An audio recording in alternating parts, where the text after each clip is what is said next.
over a century, a tradition of intercollegiate athletic excellence has been strong in central Nebraska. This is an inside look at that tradition. This is the University of Nebraska-Kearney Loper Review. Loper Review is brought to you by Nebraska Star Beef, from our family to yours. Hello and welcome to another edition of Loper Review. I'm Randy Bushcutter. Well, this month, you could say our show has a bit of a theme. We'll find out more about one women's basketball player who has done so well managing a rare and serious physical challenge that practically no one outside the athletic department is aware that she has to deal with it. Part of our senior spotlight interview looks back on how another Loper has to deal with one of the most difficult emotional challenges a young person can face. And of course, we'll have another edition of MIAA 101 with Professor Kelsey. All that and more when we continue with Loper Review right after this. Loper Review is brought to you by Nebraska Star Beef. The Nebraska Star Beef Pure Promise. No antibiotics, no hormones, humane treatment of animals, USDA choice or higher, a price that is always fair, and satisfaction guaranteed. At Nebraska Star Beef, we pay close attention to what we feed our families and are passionate about delivering beef that you can feel good about serving to your family. Visit us at nebraskastarbeef.com for more information.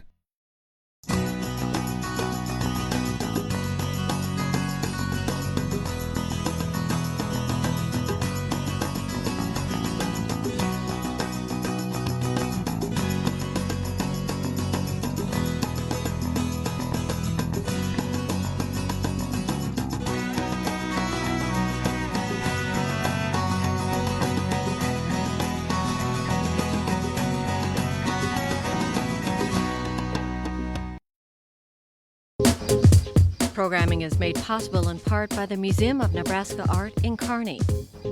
From the artist explores through the modern era to the art of today, Mona tells the story of Nebraska through the art of Nebraska. Whether you're online at mona.unk.edu or on our doorstep, there's always something new to see and do. You're watching Loper Review, brought to you by Nebraska Star Beef. Welcome back. Well, if you're a college basketball fan, you're probably familiar with that sign that basketball players have when they need to come out of the game, that little tug on their jersey. Well, that tug takes on a very special meaning for one player here at the University of Nebraska at Kearney, Shelby Zimmerman. It all started when I was a freshman in high school because I was in the conference championship game, and I made it to the last 30 seconds of the game, and then I can't really recall much after that because my hands got numb, got tingly, my eyes were rolling in the back of my head. I mean, it was kind of an uncontrollable feeling, and it's one that you don't want to feel, you know, because it's not natural. I came through after I got some sugar in me, so we went to the hospital after that. My mom and dad took me, and the doctor just mainly told me I needed to fix my diet. He didn't really have an answer. And then progressively it kept getting worse. My sophomore year of high school, I had more than one episode. Then my junior year, senior year, I mean, it got worse. To the point where junior year state tournament first round of basketball, I passed out and had to stay the night in the hospital. Coach didn't want to take her out. She was the best player, and she ended up passing out on the court. And it was kind of a traumatic experience for her. It was very embarrassing, and you know, having to be wheeled off on a stretcher and you know, what have you, with the ambulance and the whole bits. So we went through numerous tests. Went through a neurologist, endocrinologist, got my heart checked. I mean, as many tests as you could think, and they could not label what was wrong with me. The only thing that the endocrinologist came up with is the fact that I could be adrenaline-induced diabetic. You know, she went to just about every specialist you can think of, from Colorado to Lincoln to Omaha to Kansas City, here in Kearney. And I guess there was really never a diagnosis specifically as to what it was. The doctors used the terminology idiopathic, meaning we don't know what it is, but we think we know how to treat it. It's scary for me because I can't do anything about it. I mean, I'm sitting there and I have no control over my body. I've had actually really good luck with the fact that my training Coach Larson, and I've worked with the nutritionist, getting my diet stabilized. I am really big on what I eat now. has actually improved. I don't have episodes, I haven't had one yet this year. Freshman year I had a couple, sophomore year got better, junior year, I mean, I've been very fortunate this year. My coaches are aware of it, and I can feel it coming on more now than I could in high school because I didn't know what it was in high school. And I'll let my coach know. I'll, tug on my jersey or something and tell him I need to come out. And then I walk around a little bit, cool off. Maybe if I need to, I take glucose tablets or something, but I get out before it gets bad to the point where I couldn't go back in. One of my players, Sarah Hicks, knew her real well, and she would say, Coach Shelby needs a break. She'd tell me in practice, Shelby needs a break. She could tell by the color of her skin. So we kind of worked together as a team. I trusted her, and she let me know. We pulled her out, and since then we come to this point. Now she plays 5-6 minutes at a stretch. Well, for Shelby, there's both good news and bad news dealing with her condition. The bad news, of course, is that she'll be dealing with it for the rest of her life. The good news is her condition has helped her decide what she wants to do with that life. We'll talk more about that right after this break. Loper Review is brought to you by Nebraska Star Beef. The Nebraska Star Beef Pure Promise. No antibiotics, no hormones, humane treatment of animals, USDA choice or higher, a price that is always fair, and satisfaction guaranteed. At Nebraska Star Beef, we pay close attention to what we feed our families and are passionate about delivering beef that you can feel good about serving to your family. Visit us at nebraskastarbeef.com for more information. Programming is made possible in part by the Museum of Nebraska Art in Kearney. From the artist explores, through the modern era, to the art of today, Mona tells the story of Nebraska through the art of Nebraska. Whether you're online at mona.unk.edu or on our doorstep, there's always something new to see and do. You're watching Loper Review, brought to you by Nebraska Star Beef. Welcome back. Well, we're here at the UNK Human Performance Lab, where Shelby spends a lot of her time preparing herself for a career in health and nutrition. Because of my episodes, I've become super interested in nutrition and physical activity and how it affects your body. That's why I chose to go into exercise science major here with a public health minor. I've been working with Dr. Kate Heelan through the Human Performance Lab with childhood obesity because it is certainly a big issue that we have in this country. And the way that I have seen and felt how dietary affects my life and physical activity, I want to influence that on others as well. So Dr. Kate Heelan puts on a Building Healthy Families program is what it's called.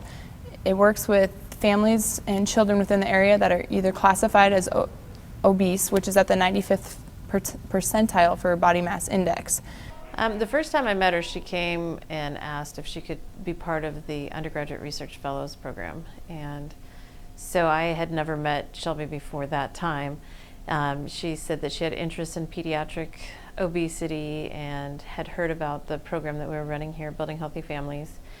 And so I had indicated that if she wanted to volunteer and see what the program was about, she could definitely get involved. And so she volunteered with a fall program that we had working with families, and then decided to apply for fellowship and get involved with the Building Healthy Families program. So she's been working back here for a couple years, very interested in the nutrition aspect. And it's a 12-week program, and we track how much they weigh, what they're eating, and to see if it's changing through the 12 weeks. And there has been a substantial amount of success with the program, not just with the children, but also the parents, because with childhood obesity, the parents are a big problem as to what the children are eating and their activity levels. Shelby quickly learned that when it comes to working with young people with weight problems, the emotional side is almost as important as the physical. I've been in undergraduate research for almost a year and a half now for her, and just through that 1 year, it's amazing what you see just in the Kearney area, the fact that, there are children out there that need help with their weight, and the statistic now is that they lose 5 years off of their life being obese at childhood. And it's amazing to see what the results are from this program, though, because if it just shows that you change your diet, you work out, you're more physically active, even as a child, it can influence your later years in life. So the hard part for me necessarily is the fact that, there's so many, and that their parents aren't, willing to do something, or the fact that they're not influencing this child's life positively to reverse the issue. I think one of her greatest strengths is her ability to multitask and be involved in multiple programs. She's able to see the big picture. She asks questions when necessary, but she really takes an interest. So when we gave her an aspect of the program to be involved with, she thinks through it, she really looks at it, she really cares, and I think that makes her stand out from other students, as she takes everything she does very seriously and gives 100%. And I got accepted to get my master's in public health after I graduate in May of 2014 from Kearney, UNK. As I plan to go to Omaha to get my master's in public health, and then with that I'm hoping to get into some hospital administration setting or some corporate wellness setting where I can implement my own interventions to reverse the obesity issue, or just nutrition classes, physical activity classes, anything that I can help positively influence a person's well-being. It didn't hit me until this year when girls started looking to me for answers. Being a team captain or getting voted team captain was an honor, because I'm a hard worker and I like challenges, so I push myself to the limit, obviously to the point where I get episodes, but it's hard to believe that I'm actually now that person where they look up to. But it's definitely something that I'm willing to take on, because in the long run, I do want to be the leader. I want girls to be able to think that they can turn to me when they need help, or on the court when they need someone to get something going, especially even off the court, because basketball is not the rest of our lives. On and off the court, I would love to be the leader. Well, unfortunately, after Shelby was kind enough to join us for our interview here on Loper Review, she's been diagnosed with a stress fracture in one of her feet and has been lost for the season. When she ended her year, she was a leading scorer for the UNK Lopers. We certainly wish her the best in her future pursuits in her career and down the road. It's time for us to take a quick break. When we come back, we'll profile another athlete here at UNK who also has to deal with a loss. One much more serious and one much more emotional. We'll have his story right after this break. Loper Review is brought to you by Nebraska Star Beef. The Nebraska Star Beef Pure Promise. No antibiotics, no hormones, humane treatment of animals, USDA choice or higher, a price that is always fair, and satisfaction guaranteed. At Nebraska Star Beef, we pay close attention to what we feed our families and are passionate about delivering beef that you can feel good about serving to your family. Visit us at NebraskaStarBeef.com for more information.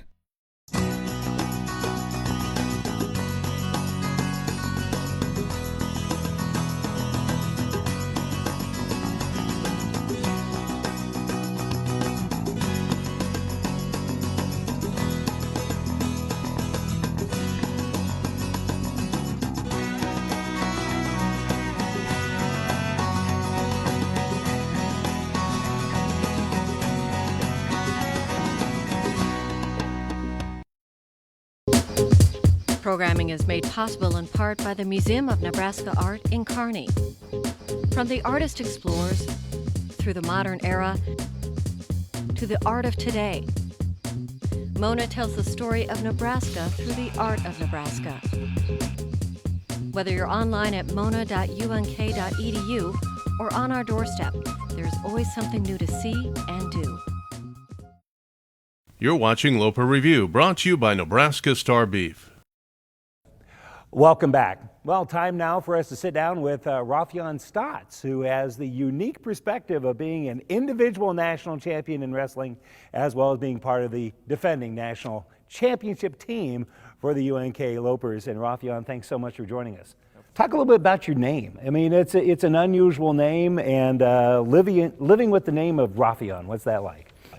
Well, obviously, it gets mispronounced a lot, and it gets misspelled and stuff. But my mom actually came up with the name from my cousin. She liked the name Raphael so much, and one of her best friends slash best cousin, her son, she named her son Raphael, and she loved that name, but she didn't want to have the same name as her best friends or her best friend, so she just made up the name pretty much.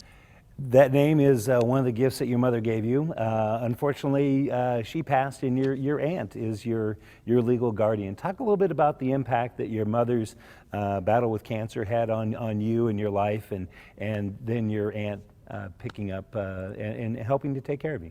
Well, she was like in and out of the hospital a lot, and I mean it was rough, but it was like at the time, like me and my two younger brothers, at the time it was like kind of normal.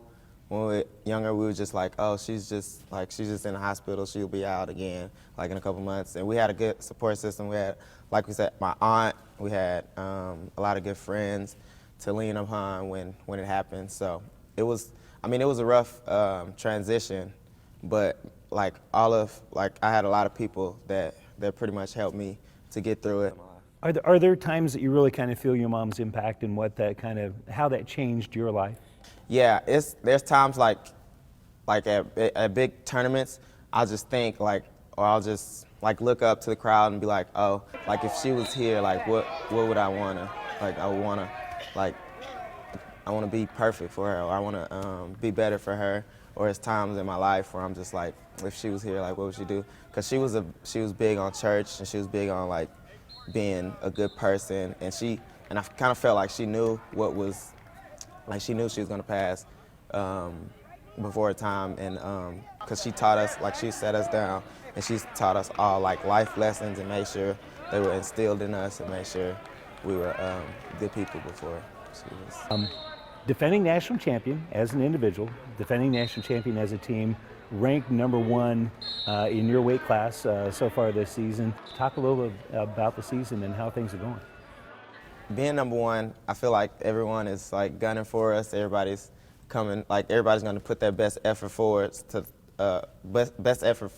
to knock us off, essentially. So I'm working hard as I can. I just feel like I should work even that much harder, even harder than I did last year, just because like I'm the one they're gunning for, like so. And I mean, it feels good to be ranked #1, but rankings really don't mean nothing, because I mean once you get on the mat, it's like it's 1 against 1. So I mean rankings like go out the window. It's like how you perform. So you got to perform. We talked earlier with Olympian Trevel Delognev, obviously a former Loper, about how his style of wrestling in college and here at UNK, how that transitioned into international competition. Talk a little bit about maybe that potential transition that you might make. Yeah, I actually look up to Trevel a lot because he's also from Texas, and I feel like we have a lot in common that way. And I feel like, I mean, he's right. Like when in college, I feel like you're establishing what kind of wrestler you actually really want to be. In high school, it's more of you getting to know all the styles and you getting to know what or getting like a little sense. But in college, you really develop your style of wrestling. And actually, I want to one day try out for the Olympic or go out for the Olympic team. So I'm hoping that Trevel will be like one of my, I'm looking up to him on one of my training partners or one of my like mentors and things like that. Talk a little bit about the coaching styles. You know, you mentioned a couple of former Lopers have been your pretty important coaches before you even stepped on the campus. Talk about their coaching styles and how that kind of has turned you into the wrestler that you are. Well, actually, at Labette, there was a Coach Renfro. He has this reputation known being like the hardest dude, like the toughest dude you'll ever meet in your life. And he'll shoot you straight forward. He'll tell you what you need to know. He'll beat you up when you need to be beat up. He'll smack you when you need to be smacked. And that was my coach after high school. So his technique is like just a go, go, go, constantly in your face style of wrestling. Like if you don't get it, shoot it again. You'll get it, you'll get it, you'll get it. And then as I came here to Mark Bauer is more of a technique, more take what's open type of wrestler, wait for it to like open up. And I feel like the styles, like they they mix well together because like I'm going hard and I'm working hard the whole time, and but also now I know what to do in certain situations, and I feel like these two are probably the best two coaches I could add because they meshed well together. At some point, that sort of activity is going to be a thing of the past for you. What does the future hold for you?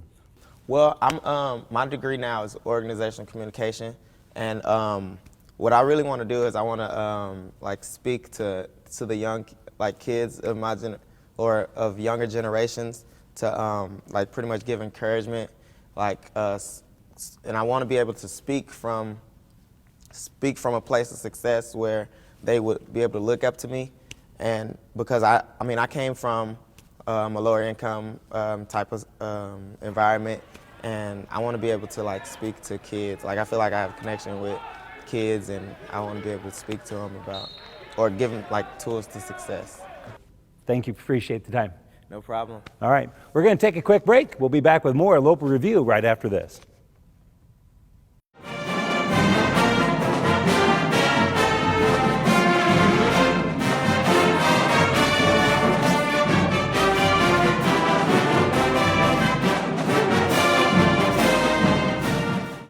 Loper Review is brought to you by Nebraska Star Beef. The Nebraska Star Beef Pure Promise.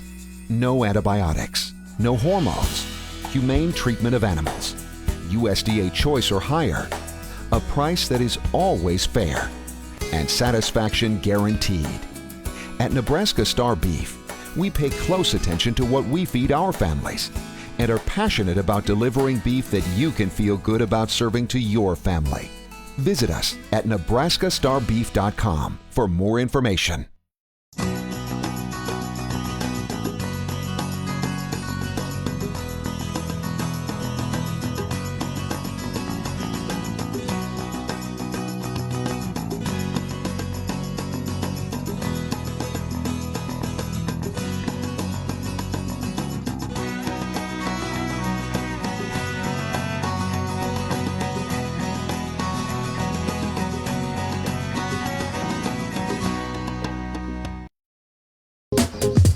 Programming is made possible in part by the Museum of Nebraska Art in Kearney. From the artist explores through the modern era to the art of today, Mona tells the story of Nebraska through the art of Nebraska. Whether you're online at mona.unk.edu or on our doorstep, there's always something new to see and do. You're watching Loper Review, brought to you by Nebraska Star Beef. Welcome back. You know, depending on how fast you drive, it'll take you about 9 hours to either get to St. Charles, Missouri to visit Lindenwood University, or drive 9 hours and get to Tahlequah, Oklahoma and visit Northeastern Oklahoma. In any event, our Professor Kelsey will tell you what to expect when you get there in this month's edition of MIAA 101. This month, we're going to be taking a look at two schools that have a couple of things in common. Not only are they the longest conference road trips, but both schools started as women-only colleges. Northeastern State University in Tahlequah, Oklahoma was founded in 1851 as the Cherokee National Female Seminary, and Lindenwood University in St. Charles, Missouri was founded 24 years earlier as the Lindenwood School for Girls. When Lindenwood began, the name consisted of two words, linden and wood, separately, as the founders named it after the dense growth of linden trees on the farmland where the campus was built. The name became one word about 25 years later when the school was chartered by the state of Missouri as the Lindenwood College for Women. The school became co-ed, sort of, in 1969, when Lindenwood was organized as two separate schools for men and women. It wasn't until 1983 that the two were merged into a traditional co-educational school. Unfortunately, that change did not prevent this school from going bankrupt in 1989. An aggressive new administrator named Dennis Spellman led Lindenwood to recovery over the next decade. That recovery included extensive expansion of academic, residential, and athletic facilities, including the Lou Brock Sports Complex, named after the St. Louis Cardinal Hall of Famer. The athletic teams are known as the Lions and probably have the most diverse athletic program in the MIAA. offering sports including men's and women's lacrosse, field hockey, women's ice hockey, gymnastics, and men's volleyball.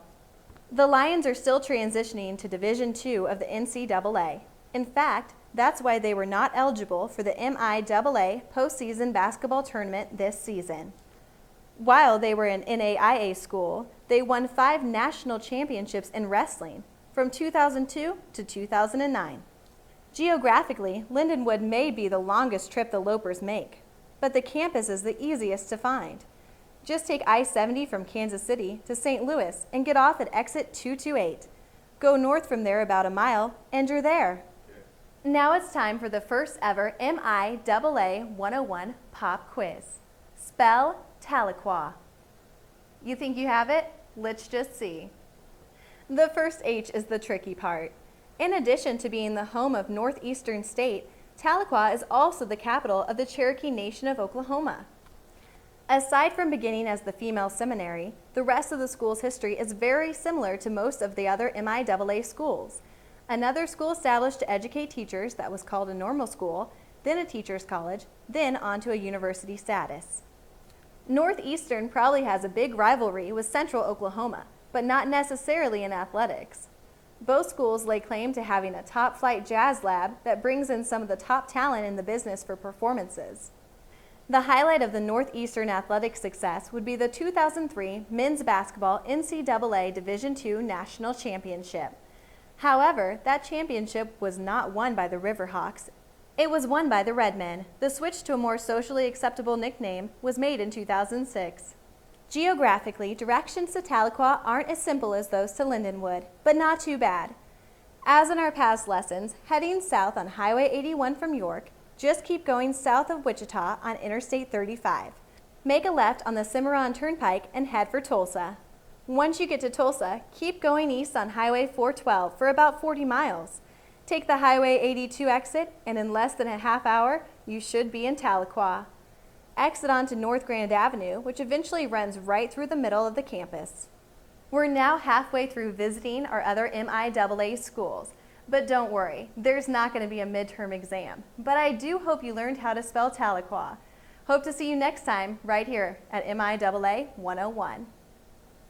Thanks, Professor. Appreciate your help for this month's edition of Loper Review and MIAA 101.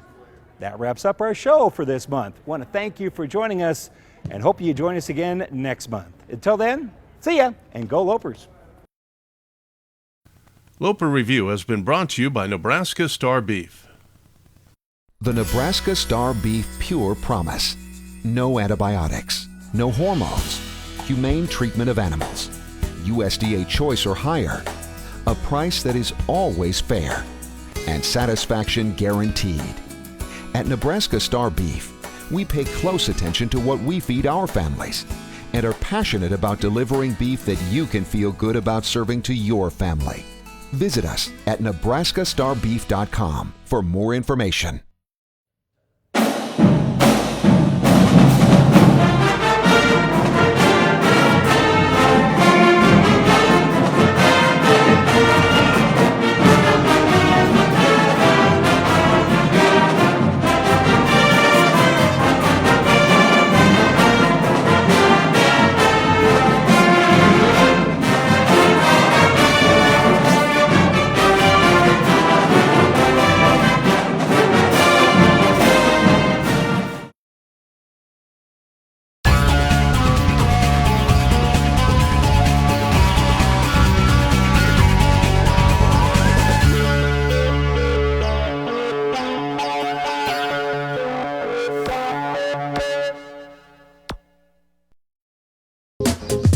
Programming is made possible in part by the Museum of Nebraska Art in Kearney.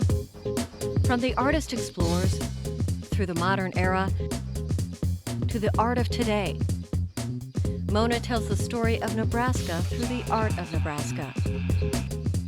Whether you're online at mona.unk.edu or on our doorstep, there's always something new to see and do.